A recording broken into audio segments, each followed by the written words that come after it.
Hello everyone, welcome to my YouTube channel. हम जो है अपनी साइंस पढ़ रहे थे, रेगुलर 8th क्लास की जो साइंस है वो कंटिन्यू कर रहे थे। हमने चैप्टर नंबर 9 किया था कल। आज जो है हम चैप्टर नंबर 10 करेंगे, डेट इज साउंड। तो जिसने प्रीवियस वीडियोस नहीं देखी है वो जो है लिंक आपको डिस्क्रिप्शन बॉक्स में मिल जाएगा, वहाँ से जाके देख सकते हैं। और वीडियो अच्छी लगे तो लाइक शेयर कमेंट करना और चैनल को सब्सक्राइब कर लेना। So let us start with today's chapter, that is sound.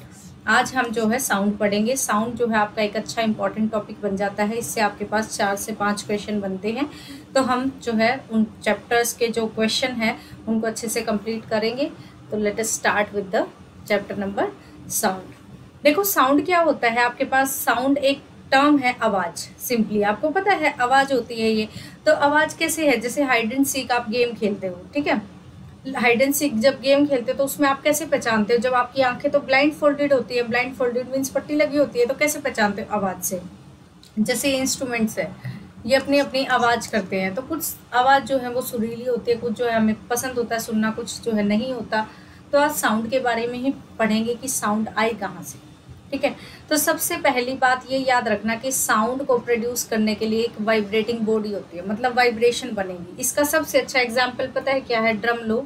Drum पे इस तरह से टैप करो, टैप करते ही आप देखोगे ड्रम का जो ऊपर का हिस्सा होता है वो जो आपके पास एक शीट सी बिछी होती है तो वो वाइब्रेट करने लग जाएगी। सेकंड एग्जांपल डमरू ले लो। डमरू में क्या होगा, ऊपर से वो भी आपके पास इस तरह से वाइब्रेट करेगा। तो यहाँ से पता लगा हमें कि साउंड के लिए वाइब्रेशंस का होना ज़रूरी है।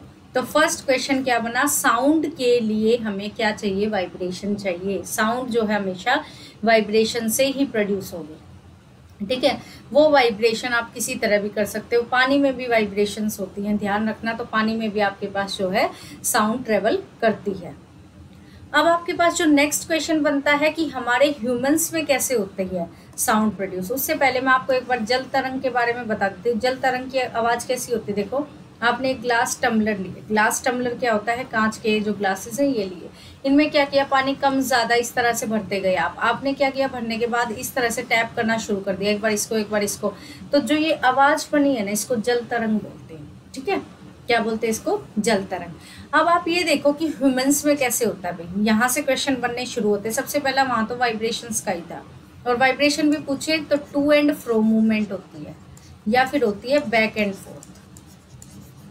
टू एंड फ्रो या फिर आपके पास होती है बैक एंड फोर्थ मूवमेंट होती है आपके पास, ठीक है। मैंने माइक नहीं लगाया भाई, मैं माइक लगा लेती हूँ, ठीक है। टू एंड फ्रो जो मूवमेंट होती है या फिर बैक एंड फोर्थ जो मूवमेंट होती है उसे क्या बोलते हैं, वाइब्रेशन। टू एंड फ्रो का मतलब क्या होता है, इस तरह से, ठीक है। बैक एंड फोर्थ का मतलब क्या होता है, आगे पीछे, ठीक है। तो ये होती है मूवमेंट बैक एंड फोर्थ। अब आपके पास जो है साउंड ह्यूमंस में कैसे ट्रेवल करती है, तो देखो ये वॉइस बॉक्स होता है, मैंने आपको बताया था ये क्या होता है, लैरिंग्स होता है, ठीक है। और यहाँ पर जैसे ही मुंह खोलते तो यहाँ पे आपको कुछ ऐसा दिखता है, एक ऐसे बीच में पार्टीशन टाइप सा, ऐसा यहाँ पे गले के अंदर यहाँ पार्टीशन दिखता है और दोनों तरफ जो है होल दिखते हैं। तो इसे जो है ये आपके पास क्या होता है, ये वोकल कॉर्ड्स होती हैं दो साइड में, और ये क्या करती हैं, बीच में रास्ता होता है ताकि एयर जो है वो आपके पास हो सके।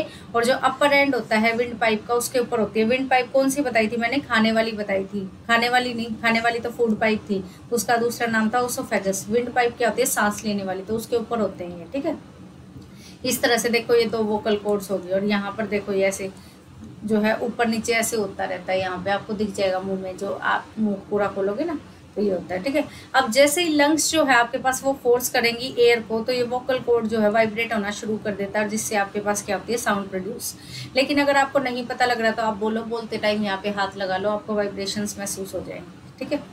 तो ये वाइब्रेशंस ही होती हैं आपकी बॉडी में भी जो है। अब आपके पास वोकल कॉर्ड जो होती है वो आपके पास थिन भी हो सकती है, पतली भी हो सकती है, टाइट भी हो सकती है। तो उससे आवाज़ जो है वो क्या होगी, आपकी चेंज होती रहेगी। तो आवाज़ जो है किस तरीके से चेंज होती है, देखो दो प्लेट्स ले लो रबड़ की, अब बीच में पीपने की तरह आवाज़ बजाओ, और एक जो है पेपर ले लो उसमें होल करके आवाज़ बनाओ, दोनों में जो है अलग तरह की आवाज़ आएगी, ठीक है। तो ये आपके पास आवाज़ है कि आवाज़ चेंज हो जाती है, इसका कोई यूज़ नहीं है, ये चीज़ ध्यान रखनी है अभी।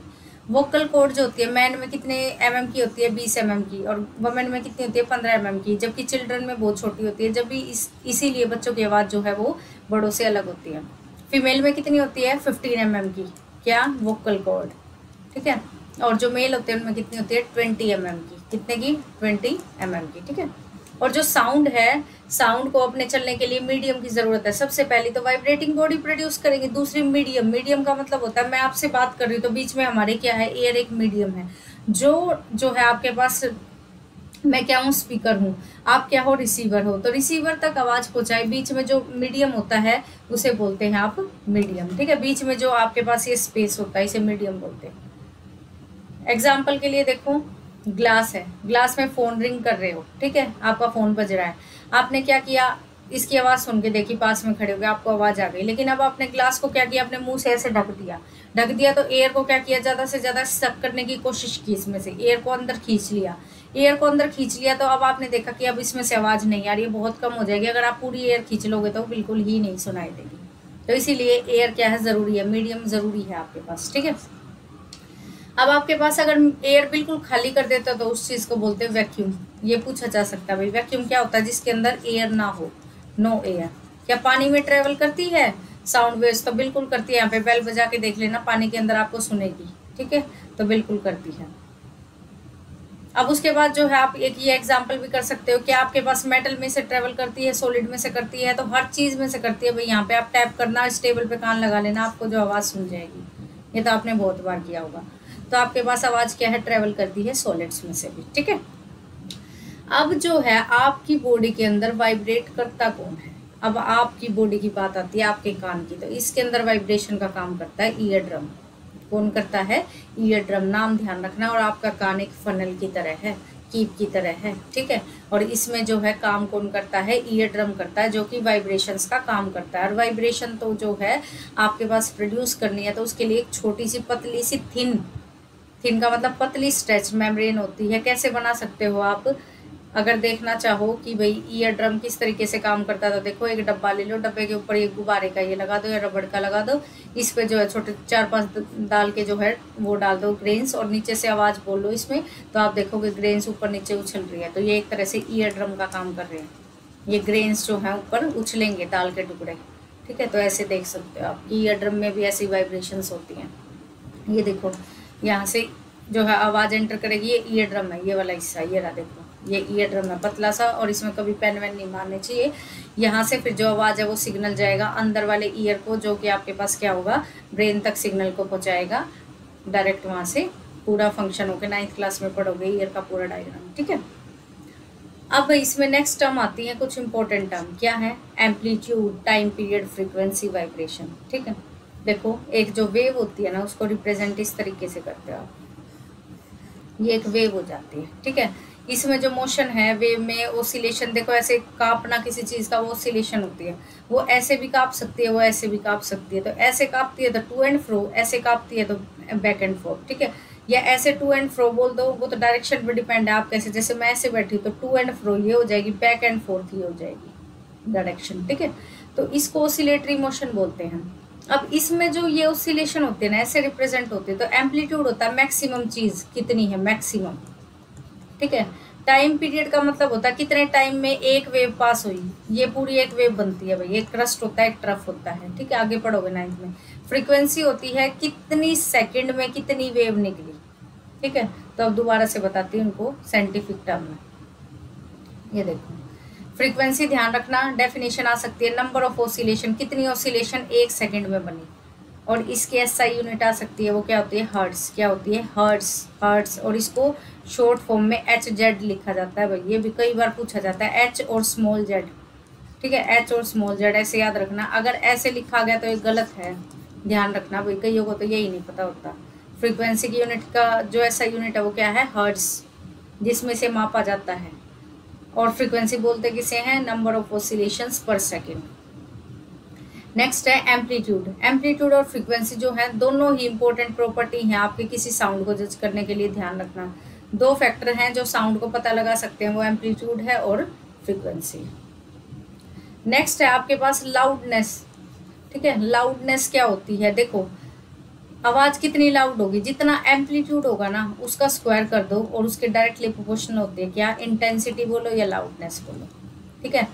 मतलब आवाज कितनी तेज होगी, जितनी बड़ी वेव, ये एम्पलीट्यूड होता है, ये जितना ज्यादा होगा ना एम्पलीट्यूड उसका स्क्वायर कर दो, उतनी आवाज तेज होगी, तो ध्यान रखना, लाउडनेस हुआ या इंटेंसिटी भी बोल सकते हैं यहाँ पर। ये डायरेक्टली प्रोपोर्शनल स्क्वायर होता है एम्पलीट्यूड ऑफ वाइब्रेशन। और लाउडनेस को मेजर किस में करते हैं भाई? डेसिबल में करते हैं। ये भी एक नंबर का बहुत इंपॉर्टेंट क्वेश्चन है। लाउडनेस की SI यूनिट क्या है? Decibel, dB। Normal breathing 10 dB की होती है हमारी, जो हमें सुनाई नहीं देती। सॉफ्ट विस्पर मतलब छोटी मोटी बात कर रहे हैं आराम आराम से, वो 30 dB तक जाती है। अगर नॉर्मल बात कर रहे हैं भाई, आराम से नहीं करे, थोड़ा सा ठीक ठाक बात कर रहे हैं, जैसे मैं आपको पढ़ा रही हूँ, 60 dB होता है। अगर ट्रैफिक में जा रहे हो तो 70 dB होता है, और फैक्ट्री वगैरह में 80 dB होता है। इससे ऊपर हमें जो है नॉइस लगने लग जाता है, पोल्यूशन बन जाता है वो, ठीक है। तो लाउडनेस जो है वो एम्पलीट्यूड पे डिपेंड करती है, और क्या है उसके डायरेक्टली प्रोपोर्शनल है स्क्वायर के। एम्पलीट्यूड कम होगा तो हमारी अच्छी आवाज़ होगी, फिजिबल होगी, हम सुन पाएंगे। ज़्यादा होगा तो नहीं सुन पाएंगे। अब फ्रीक्वेंसी हमें बताती है श्रिलनेस या पिच। मैंने लास्ट चैप्टर में आपको बताया था कि पिच हम पढ़ेंगे जब हम जो है किस चैप्टर को पढ़ रहे थे भाई, वहाँ पे जो है हम अपना चैप्टर कर रहे थे फोर्स के पहले। हाँ, हम कर रहे थे अपना चैप्टर फोर्स से पहले, फोर्स, हाँ फोर्स ही कर रहे थे, उसी में आया था पिच, ठीक है। तो जो पिच है आपके पास, वो पिच क्या होती है भाई? जिसकी जितनी पैनी आवाज़ उसकी उतनी पिच ज़्यादा, जिसकी जितनी कम मतलब पैनी आवाज़ होगी, कम पैनी होगी, यानी कि मतलब ऐसे दहाड़ने वाली सी होगी जैसे वॉइस की होती है, तो उनकी पिच क्या होगी? कम होगी, ठीक है। तो श्रिल वॉइस का मतलब क्या है? मीठी सुरीली आवाज़, तो उसका मतलब पिच ज़्यादा। और अगर भाई थोड़ी सी ऐसी है जैसे शेर दहाड़ता है, तो पिच क्या है उसकी? कम है। ध्यान रखना इसको, ठीक है। जैसे विसल है, विसल की पिच हाई होती है, ठीक है। और एक एग्जांपल आपको लो पिच का भी दे रखा होगा यहाँ पे। लो पिच का ये ड्रम, ड्रम देखो लो पिच का, ठीक है। ड्रम है, ड्रम आपके पास लो फ्रीक्वेंसी देता है, आपके पास आराम से मधुर आवाज़ देता है, तो ये जो है लो पिच है। और विसल है हाई पिच है, ठीक है। बर्ड है हाई पिच के होते हैं, लाइन जो होता है वो लो पिच का होता है। ये सब मैं आपको बता चुकी हूँ, लाइन का एग्जाम्पल मैंने दिया था। अब ये रेंज बहुत पूछी जाती है। Audible, inaudible. ऑडिबल का मतलब जो सुनाई दिया जा सके, सुनाई दिया जा सके, सुनाई दिया जा सके, ठीक है। और इनऑडिबल का मतलब जो सुनाई ना दिया जा सके। तो हमें जो सुनाई देता है उसकी रेंज होती है 20 हर्ट्ज से लेकर 20 किलो हर्ट्ज तक। ध्यान रखना भाई, ये आवाज़ हमें सुनेगी। किलो को हम ये भी लिख सकते हैं 1000 होता है किलो का मतलब, तो 20 के पीछे 3 जीरो और लगा दो तो हर्ट्ज बन गया ये, ठीक है। 20,000, यानी कि हमारी रेंज है 20 हर्ट्ज से लेके 20,000 तक। तो हमारी ऑडिबल रेंज में क्या आएगी? 20 हर्ट्ज से लेके 20,000 हर्ट्ज तक। इससे ना हम नीचे का सुन सकते, इससे ना हम ज़्यादा का सुन सकते। नीचे की जो आवाज़ होती है उन्हें बोलते हैं इंफ्रासोनिक। क्या बोलते हैं? इंफ्रासोनिक। और जो ऊपर की होती है उन्हें बोलते हैं अल्ट्रासोनिक, ठीक है। जो कुत्ते होते हैं वो 20,000 से ऊपर सुन सकते हैं भाई आवाज़। ध्यान रखना, इसीलिए जो पुलिस वगैरह वो उनका यूज़ करती है डॉग्स का, ताकि वो उनको आवाज़ को सुन सके।